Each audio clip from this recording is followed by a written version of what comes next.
और तमाम मेरा नाम ये दोस्तों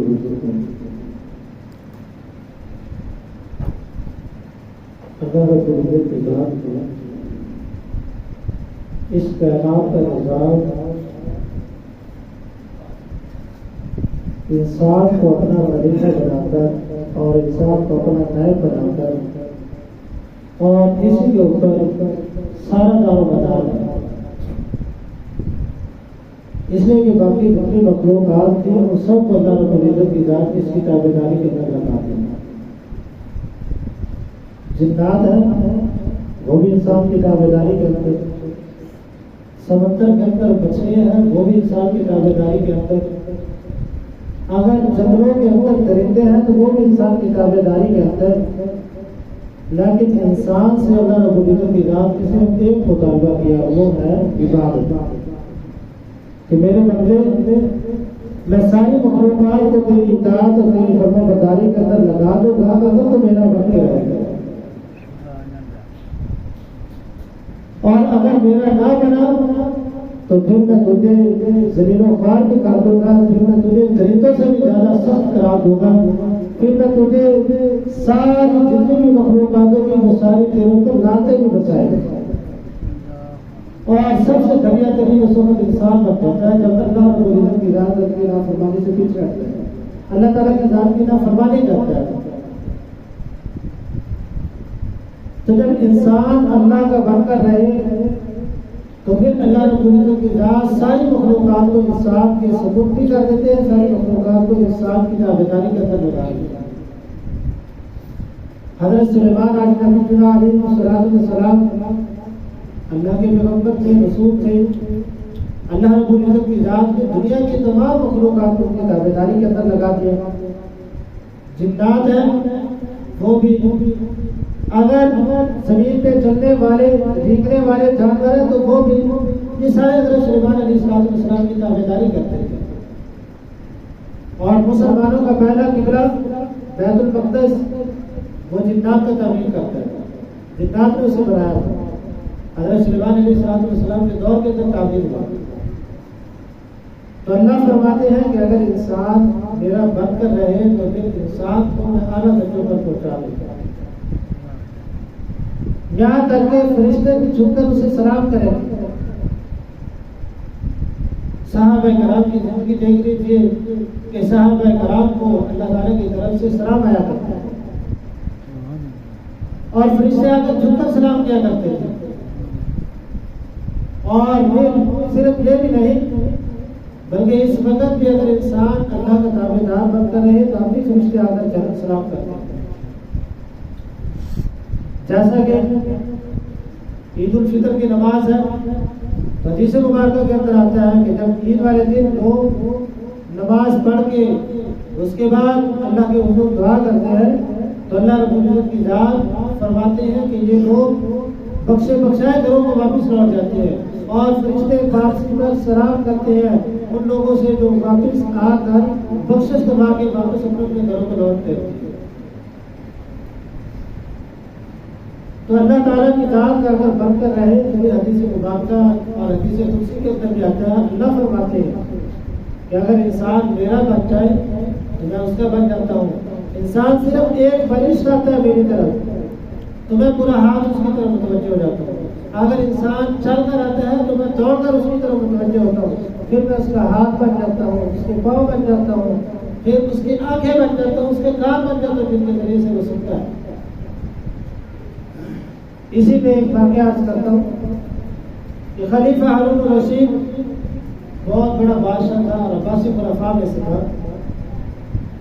उसका एक बेटा था, बहुत ताबेदार भी था और अल्लाह रब्बुल इज्जत की जात का फरमाबरदार भी था, नेकोकार था। इधर एक साइड में था वक्त का बादशाह खलीफा हारून रशीद और दूसरी तरफ बेटा अल्लाह रब्बुल इज्जत की जात का फरमाबरदार है। अब होता क्या है कि बेटा वो जैसे होता है नेकोकार लोगों का तौर तरीका कि सादा लिबास पहन रहा है, सादा खाना खा रहा है, फिर जो बड़े आशीर्वाद वाले लोग होते हैं उनसे जरा अलग थलग हो गया रहा है। तो बाप से कहता भाई आप बादशाह के बेटे हैं तो जरा आशीर्वाद से रहा करें, ठाट बाट से रहा करें। बेटा कहता मुझे ये चीजें पसंद नहीं, मुझे आखिरत से डर लगता है, मुझे कब्र से डर लगता है। मैं इस बात से डरता हूँ कि ये लो इधर आशीर्वाद की जिंदगी गुजारूं कि आदत वाले दिन मैं बुजुर्गों के सब के अंदर खड़ा हूँ। तो एक दफा यूं वाक़या हुआ कि बादशाह ने अपने जो उस वक्त के बादशाह थे सबकी दावत, सारे बादशाह हाजिर हो गए। जब सारे बादशाह आ गए उधर से वो बच्चा भी आ गया, बादशाह का बेटा। जब बादशाह का बेटा आया तो वही सादे लिबास के अंदर बादशाह को जरा अजीब सा लगा। बादशाह ने समझाया बेटे ऐसे नहीं करते, तो बेटे को ये बात पसंद नहीं है, पहले भी नहीं आती कि आशीर्वाद मुझे पसंद नहीं, मैं तो अल्लाह ताला की जात को बनना चाहता हूँ। तो जब बाप ने बादशाहों के सामने बच्चे को कहा तो बच्चे ने कहा बाप वालिद तेरा मेरा रास्ता अलग है, और घर से आते हुए घर से निकल गया जंगलों की तरफ, और थोड़ा सा साथ जो सामान जरूरत होता है वो लिया, एक जाय नमाज, कुरान मजीद, तस्बीह वगैरह, और वादा ने करते हुए एक रिंग भी ले ली थी, एक मुद्री जो होती है वो ले ली थी, एक अंगूठी कि बेटा जब कभी जरूरत पड़े तो इसको बेचकर आप गुजारा करना। जाहिर है कि आप बादशाह के बेटे हैं, फिर भी कहीं ना कहीं जरूरत आपको पड़ सकती है। बेटा चला गया जंगलों की तरफ, जंगल में जाके अल्लाह की इबादत करता, मेहनत मजदूरी करता, दीन की दावत और तबलीग करता, अपनी जिंदगी गुजार रहा था, बसर कर रहा था। एक दिन ऐसे हुआ कि एक अल्लाह वाले उनको जरूरत पड़ी किसी काम काज की, मेहनत मजदूरी की, मकान बना रहे थे तो मेहनत की मजदूरी के लिए एक आदमी चाहिए था। बादशाह तलाश कर वो बुजुर्ग तलाश करते करते जंगल में पहुंचा। जब जंगल के अंदर पहुंचे तो कोई खूबसूरत नौजवान था, पूछा बेटा मजदूरी करोगे? कहने लगा कि मजदूरी के लिए तो पैदा हुए अल्लाह रब्बुल इज्जत की जात में, या तो अपनी इताअत के लिए बनाए या कस्बे हलाल के लिए पैदा किया। इसलिए कि हदीस में भी आता है कासिम हबीबुल्लाह जो हाथ से कमाई करता है अल्लाह का दोस्त होता है। और एक दफा मोहम्मद सल्लल्लाहु अलैहि वसल्लम के पास एक सहाबी आए देहाती, और हाथों में देखा आप सल्लल्लाहु अलैहि वसल्लम के निशानात बने हुए थे मेहनत मजदूरी के, जैसे आजकल होता छाले बन जाते हैं। नबी करीम सल्लल्लाहु अलैहि वसल्लम ने उनके हाथों को चूमा और चूम कर फरमाने लगे कि कासिम हबीबुल्लाह जो हाथ से कमाई करते हैं वो अल्लाह का असल दोस्त होता है, जो मेहनत मजदूरी करने वाला था। इसलिए हम जितने भी अंबिया को देखें, सारे के सारे अंबिया की कोई कोई पेशा था, किसी की तिजारत थी, कोई सिलाई करके गुजारा करते थे, कोई मेहनत मजदूरी करके लकड़ियां बनाते थे, और कोई जिंदा बनाकर वो बेचा करते थे। जैसे हज़रत सुलेमान अलैहिस्सलाम अल्लाह रब्बुल इज्जत की जात ने पूरी दुनिया के बादशाह का काम की, लेकिन साथ साथ हज़रत सुलेमान अलैहिस्सलाम मेहनत मजदूरी करते थे, अपने हाथों से जिंदा बनाते, जो जिहाद के अंदर पहनी जाती है लोहे की, उसे बनाते, उसे बेचते और उससे बीवी और बच्चों का अपना पेट पालते। हालांकि अल्लाह रब्बुल इज्जत की जात ने पूरी दुनिया की बादशाह तैयार की थी। ज़मीनी मखलूकात तो थी, इंसान तो था ही था, लेकिन इसके साथ साथ समुद्री मखलूकात, जिन्नात और हवा के अंदर उड़ने वाले परिंदे, ये सारे हज़रत सुलेमान अलैहिस्सलाम की ताबेदारी के अंदर थे। लेकिन उसके साथ हज़रत सुलेमान अलैहिस्सलाम मेहनत मजदूरी करके गुजारा क्या करते थे कि बैतुल माल से लोगों का जो माल है उसमें से मैं 1 रुपया भी न खर्च कर सकता। तो बेटे ने कहा, बच्चे ने कहा, खलीफा हारून रशीद के बेटे ने कहा मजदूरी करेंगे, मजदूरी के लिए पैदा हुए। उस अल्लाह वाले ने साथ दिया, लेकिन उसने कहा जाने से पहले मेरी 3 शराइत है, मुझसे लीजिएगा। पहली शर्त यह है कि जब नमाज का टाइम होगा तो मैंने सारा काम काज छोड़ दिया, चाहे थोड़ा सा हुआ चाहे बहुत ज्यादा हुआ, नमाज के वक्त के अंदर मैं काम नहीं करूंगा। अल्लाह वाले ने कहा मुझे मंजूर है। दूसरी शर्त लगाई कि मैं सिर्फ 1 रुपया लूंगा, 1 रुपया से ज्यादा मैंने नहीं लेना। आप उधर जाके कहे 10 रुपये लो, 5 लो, मैंने ये नहीं लेना। मैंने एक मजदूरी तय किया तो 1 ही लूंगा। तीसरी मेरी शर्त यह है कि मुझे इस बात में मजबूर नहीं करेंगे कि आपने कल फिर दोबारा काम पे आना। मैं 1 हफ्ते तक अपनी मेहनत मजदूरी से जो गुजारा होगा, जो पैसे मिलेंगे उसको गुजारा करूंगा, फिर अगले हफ्ते अगर जरूरत पड़ी तो फिर मैं आऊंगा। ये नहीं मजबूर करेंगे आप मुझे कि कल आके दोबारा मजदूरी करें। तो अल्लाह वाले ने कहा ठीक है, मुझे तीनों शर्तें मंजूर है। लेकर चले गए।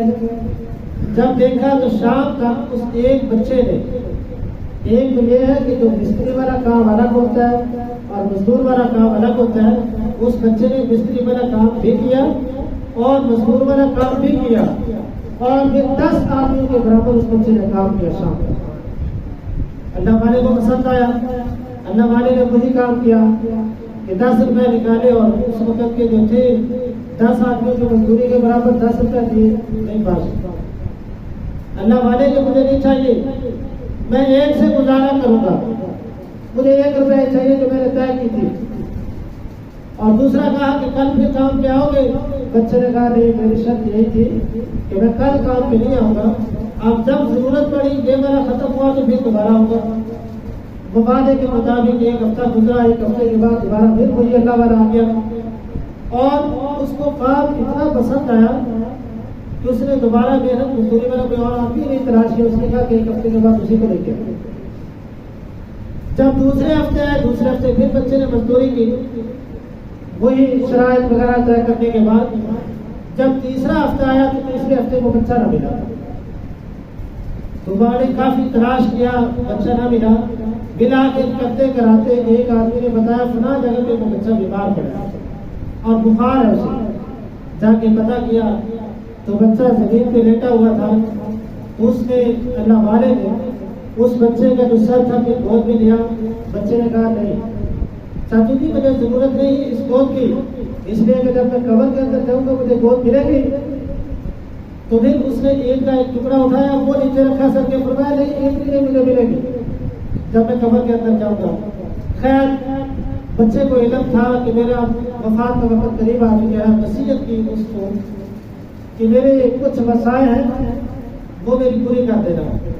एक तो ये कि मेरी ये वाली जो चीजें हैं, लोटा वगैरह है, चाहे नमाज है, ये जो आदमी मेरा जनाजा पढ़ाए या मुझे दफनाए उस आदमी को हदिया के अंदर देंगे।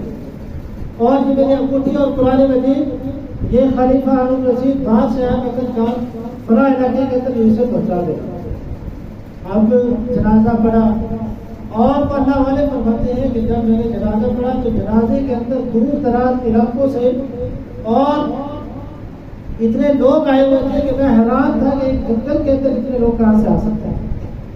इतना बड़ा जनाजा उस बच्चे का था। हालांकि जंगल के अंदर कोई आबादी नहीं, कोई रहायश नहीं, कोई मकान नहीं, लेकिन वो अल्लाह वाले कहते हैं बड़ा हैरान हुआ। लगता है कि कोई आम इंसान नहीं, अल्लाह का फरिश्ता है, अल्लाह का बंदा है, कोई वलीउल्लाह है, कोई नेक आदमी है जिसके जनाजे के अंदर एक जंगल के अंदर इतने अफराद मौजूद हैं। खैर दफनाने के बाद जो वसीयत के मुताबिक बादशाह की तरफ निकल पड़ा। चलते चलाते काफी दिन का सफर तय करने के बाद बादशाह अपने घोड़े पर सवार होकर एक मुहिम पे जा रहा था। जैसे बादशाह पहले होती थी लड़ाइयों के लिए या शिकार के लिए या कोई मसला मसाइल होता था तो बादशाह बड़े एक लश्कर के साथ निकलता था। तो उस आदमी ने इशारा किया कि मेरी बात सुनो। खलीफा हारून रशीद ने कहा किसी जरूरी काम के लिए जा रहे, इसको मेहमान खाने में ठहराओ, मैं आके वापस बात सुनता हूँ। जब बादशाह वापस आया तो उसी को बुलाया गया तो उसने सामने सबसे पहले वो कुरान मजीद दी, फिर अंगूठी दी। अंगूठी देने के बाद बादशाह ने देखा तो बादशाह ने कहा कि आपको कहाँ से मिली? कहते एक बच्चा था, एक बच्चे ने दी थी मुझे, उसने कहा कि बादशाह को पहुंचा देना। उसने कहा बादशाह ये कौन था बच्चा?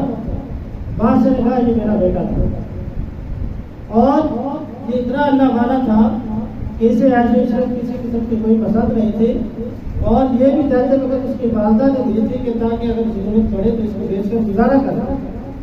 तो उसने ये बेच कर भी गुजारा नहीं की। तो फिर आखिर करते कराते उस वक्त फिर बादशाह ने कहा कि मुझे उसकी कब्र पर ले जाओ। जब कब्र पर ले जाया गया तो उस वक्त उसके शेर चढ़ पड़े थे।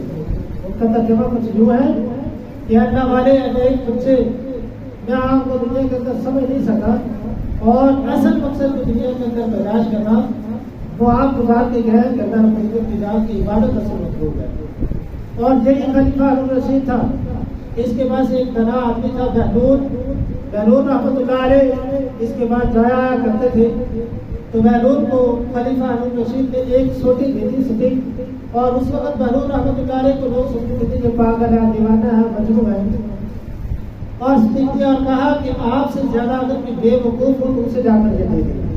खलीफा हारून रशीद ने भी स्टिक दी थी। जब वफात का वक्त करीब आया खलीफा हारून रशीद का तो हज़रत बहलून रहमतुल्लाह अलैह वही सोटी लेकर वही स्टिक लेकर हाजिर हुआ और फरमाया बादशाह मैंने दुनिया के अंदर बड़े चक्कर लगाए, दुनिया के अंदर बड़े लोगों को देखा, लेकिन आपसे ज्यादा मुझे बेवकूफ नजर नहीं आया। उसने कहा वो कैसे? फरमाया कि क्या आखिरत के लिए लेकर जा रहे हो? उस वक्त खलीफा हारून रशीद ने उसकी तरफ देखकर रोने लगा और कहने लगा कि बाकी यही है कि मैं हकीकत के अंदर बेवकूफाना जिंदगी गुजारता रहा, मैंने अल्लाह को राजी नहीं किया जिसके लिए अल्लाह रब्बुल इज्जत की जात ने मुझे पैदा किया। तो आज हमारे पास अल्लाह रब्बुल इज्जत की जात ने सारी सहूलियात दी, सब कुछ अदा किया। अगर आज के दिन हमने अल्लाह रब्बुल इज्जत की जात की इबादत न की तो कल हमें भी रोना पड़ेगा, पछताना पड़ेगा कि हम क्या करके जा रहे हैं। इसलिए कि बड़े बड़े बादशाह इलाके इस दुनिया से चले गए और आखिर के अंदर क्या था? खाली हाथ लेकर जा रहे हैं। जैसे सिकंदर जुल्करनैन था, वो दुनिया के बादशाह छोड़ने के बाद वसीयत की कि मेरे हाथ बाहर निकाल देना कफन से, ताकि लोगों को इबरत हो जाए कि मैं दुनिया से पूरी दुनिया के बादशाह करने के बाद भी कुछ नहीं साथ नहीं करता है। ये सिकंदर जुल्करनैन जैसे हज़रत सुलेमान अलैहिस्सलाम पूरी दुनिया के बादशाह और इसके अलावा बड़े बड़े बादशाह इस दुनिया के अंदर, लेकिन अपने साथ ना जगीर लेकर गए, ना जखीरा लेकर गए, ना कुछ और लेकर गए। आखिर में क्या काम आया? सिर्फ अमल काम आया कि जो अच्छे किए अल्लाह रब्बुल इज्जत की जात ने उसका अच्छा बदला दिया और जिन्होंने बुरे किए अल्लाह रब्बुल इज्जत की जात ने उसका ठिकाना जहन्नम बढ़ा दिया। तो अल्लाह रब्बुल इज्जत की जात से दुआ है कि अल्लाह रब्बुल इज्जत की जात हमें भी नेकी की तौफीक अता फरमाए और जो जिंदगी अल्लाह रब्बुल इज्जत की जात ने जो अमानत दी है इस अमानत की सही ताबेदारी और इस अमानत को सही इस्तेमाल करने वाला बनाए। इसलिए कि अल्लाह रब्बुल इज्जत की जात ने इरशाद किया वमा खलक़तुल जिन्ना वल इंसा इल्ला लियअबुदून, कि मैंने जिन्नात और इंसानों को इसलिए नहीं पैदा किया कि जाके ऐश इशरत करें, जाके दुनिया को खेल तमाशा समझे, जाके दुनिया के अंदर आए दिल लगाकर बैठे। मैंने इसलिए पैदा किया ताकि तुम मुझे राजी करें और मैं क़यामत वाले दिन उन पे फख्र भी करूं, दुनिया के अंदर भी फख्र करूं। और वही जो जिन्नात थे या फरिश्ते थे जो कहते थे कि यार इस मखलूक को किसने बना रहे, तो मैं उन पे फख्र करूं कि ये वही बंदे थे जिनके बारे में आपने कहा था कि किसने पैदा कर रहे हैं, ये मेरी इबादत के लिए। दुआ करना रब्बुल इज्जत की जात हमें अपनी इताअत की तौफीक नसीब फरमाए और मोहम्मद सल्लल्लाहु अलैहि वसल्लम के नक्श कदम पर चलाए।